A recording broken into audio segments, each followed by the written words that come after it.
amis, bonjour. En ce samedi 18 janvier, je connais un bon pays. Écoute à moi, des sur arc-en-ciel, écoute arc-en-ciel. Tu écoutes arc-en-ciel, après, par hasard, moi, là, quoi. J'ai obligé d'écouter à moi. Bon, c'est Marcel Marcel Saint-Suzanne, Cobuston, un peu partout. Donc, je remercie, je fais un gros bisou, un gros câlin, un gros merci à toutes les personnes qui reconnaissent à moi, qui disent à moi, t'es Marcel, cause bien. C'est pas moi qui cause, c'est l'évangile qui cause. À moi, je mets un petit peu médecine, un petit peu et PSI dessus, mais l'essentiel, c'est pas ça que me dit, c'est que ça que nous entendons par rapport à l'évangile. Et aujourd'hui, l'évangile selon Saint Marc. Et je me rappelle aux autres que ces évangiles-là, si vous la ratent le premier, le 1, 2, le 3, le 4, le 5, tu peux peut-être retrouver aller sur YouTube. Hein? Tu tapes évangile, selon Marcel, non, évangile tel jour, après avec Marcel Réfamia. Voilà, c'est tout. Alors, en ce jour-là, Jésus sortit de nouveau le long de la mer. Toute la foule venait à lui. Il les enseignait. Et en passant, il aperçut Lévi, fils d'Alphée, assis au bureau des impôts. Il lui dit, « Suis-moi. » L'homme se leva et le suivit. Comme Jésus était à table dans la maison de Lévi, beaucoup de publicains, c'est-à-dire des collecteurs d'impôts, et beaucoup de pécheurs vinrent prendre place avec Jésus et ses disciples, car ils étaient nombreux à le suivre. Les scribes du groupe des pharisiens, voyant qu'il mangeait avec les pécheurs et les publicains, disaient à ses disciples, « Et comment il mange avec les publicains et les pécheurs ?» Jésus, qui avait entendu, leur déclara, « Ce ne sont pas pour les gens bien portants qui ont besoin de médecins, mais les malades. Je ne suis pas venu appeler les justes, mais les pécheurs. » Acclamons la parole de Dieu. Changez vos cœurs. Depuis la semaine, lundi, nous sommes ensemble. Lundi. Et vous avez pas l'impression d'avoir un sentiment de déjà-vu, le bord de la mer, hein? Un appel, une réponse positive immédiate. On dirait que c'est que nous l'a lu et n'a partagé avec les premiers disciples, il répète. Et Marc, il joue ici avec la nuance, avec les oppositions. Ce bord de mer, Jésus enseigne, comme toujours, Nadomoni vient vers lui. Mais le verset suivant, il décrit un scène totalement différent. Est-ce que Lévi était à son bureau des impôts, au côté de la mer? Imagine le grand air pur des rives du lac estompe au profit de l'ambiance poussiéreuse d'un bureau de taxes.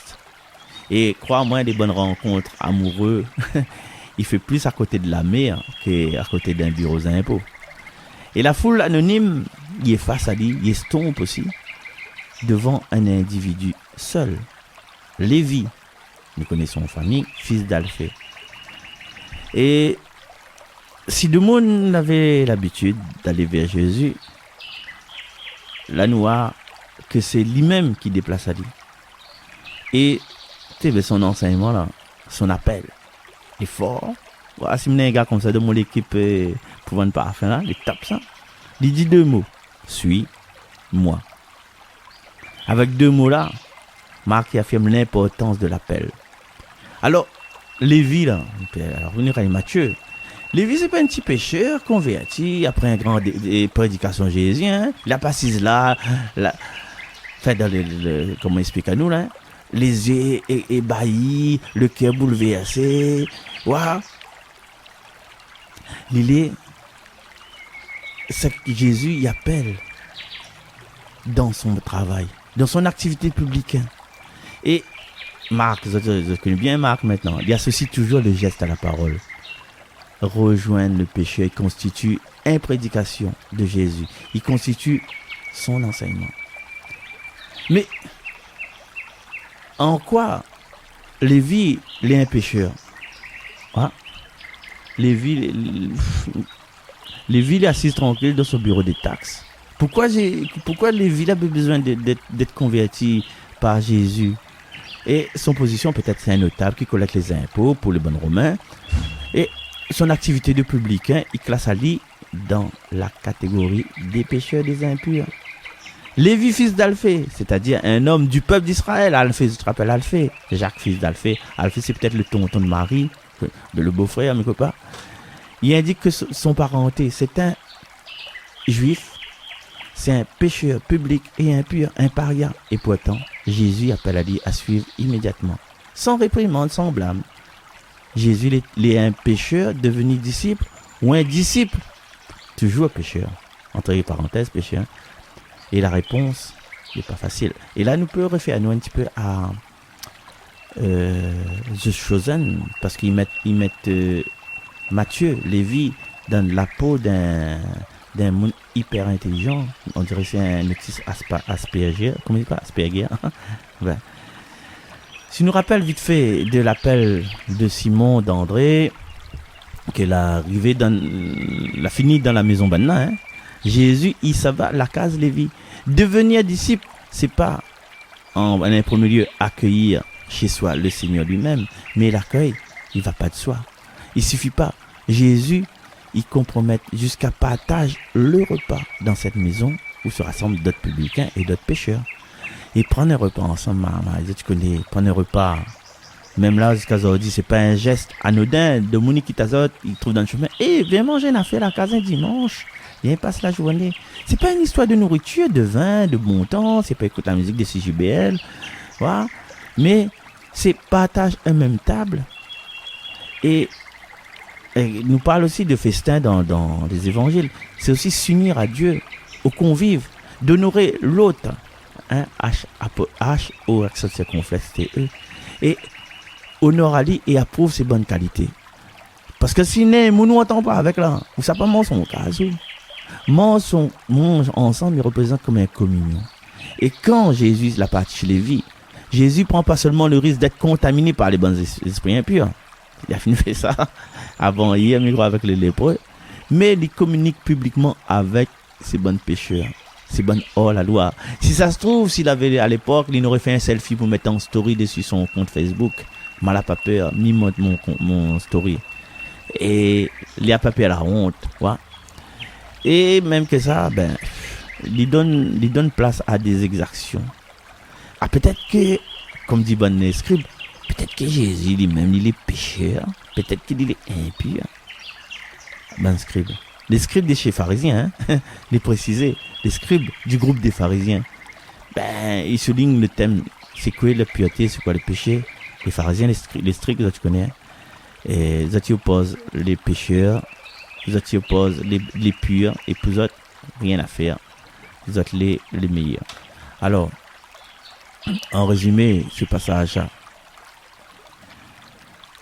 dans ce passage-là, par hasard, mais avec Marc, la pointe d'hasard, hein, nous avons encore une histoire de malade, de péché, comme dans les autres épisodes. Cette fois-ci, le malade, c'est l'homme pécheur. C'est plus que la maladie que Jésus distingue du péché. Mais le péché, il est comparé à la vraie maladie, au handicap, à la vraie lèpre. Et l'action de Jésus n'est pas l'action d'un prêtre du temple qui examine à distance la lèpre, ni un scribe pharisien qui détermine où ça il est le pur, ou qui ça il est l'impur en quoi que ce soit. Jésus, il compare Ali au médecin. Il est cette touche, il est cette palpe, il est cette compromet Ali risque d'être contaminé au plus près du malade en vue de la guérison. Et manger, il revient dessus, manger avec les pécheurs, il pourrait présenter un risque justement d'être contaminé et surtout d'acquiescer, comment il dit ça, donne raison à bons actes de péché. Mais avec Jésus qui mange avec les pécheurs, c'est un acte médicinal. Un acte médicinal, il est haussé dans l'ordre du vital, du secours à la personne en danger, donc du salut. À moins que le salut ait déjà arrivé. Et chers amis, merci de m'avoir supporté toute cette semaine. Je souhaite simplement ce salut de Jésus chez nous qui vient à notre table, qui frappe à notre porte, que nous rouvre et qui, mais si nous trouve pas, nous passe par le toit, et nous demande à dire, nous voudrait être guéri. Et puis nous serve à lui aussi, nous serve la communauté quand nous sentons notre guérison arriver. Et puis nous écoute son appel, et puis nous reconnaît à lui en tant que saint de Dieu. Voilà, toute cette semaine, il donne à nous ces éléments-là, ces jalons, ces possibilités de changer. Et changer aujourd'hui parce que demain, on ne connaît pas nous que ça peut arriver. Ben, moi, ça t'as demain, un bon affaire. Allez, nous retrouve. Bisous tout le monde et puis merci. Marcel, ça. Dieu me comble de joie.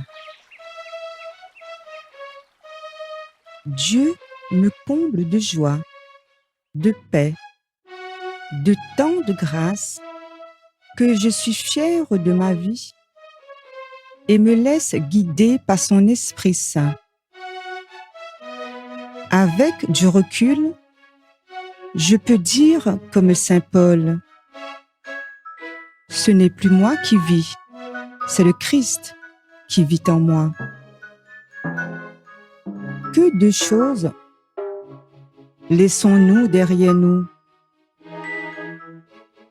À peine ouvrons-nous les yeux au matin que la journée est déjà bien entamée.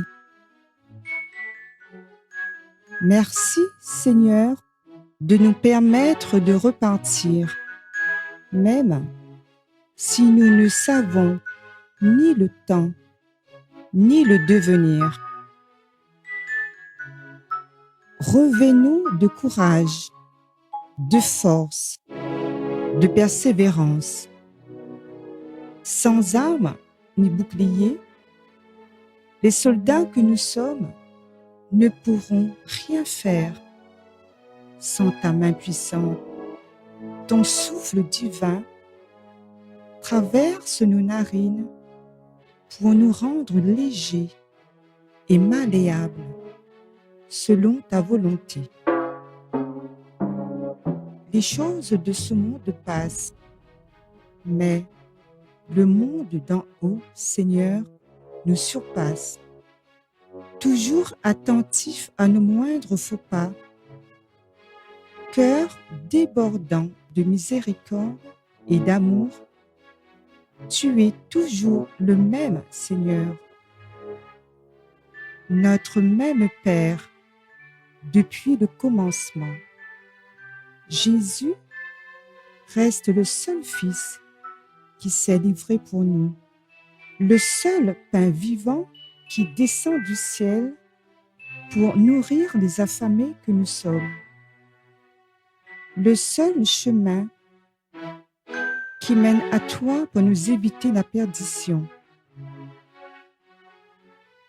la prière qui nous a apprises pour te louer, Seigneur. C'est notre Père d'amour, nous l'aimons te le redire, avec le même Esprit Saint qui brûle en nos cœurs.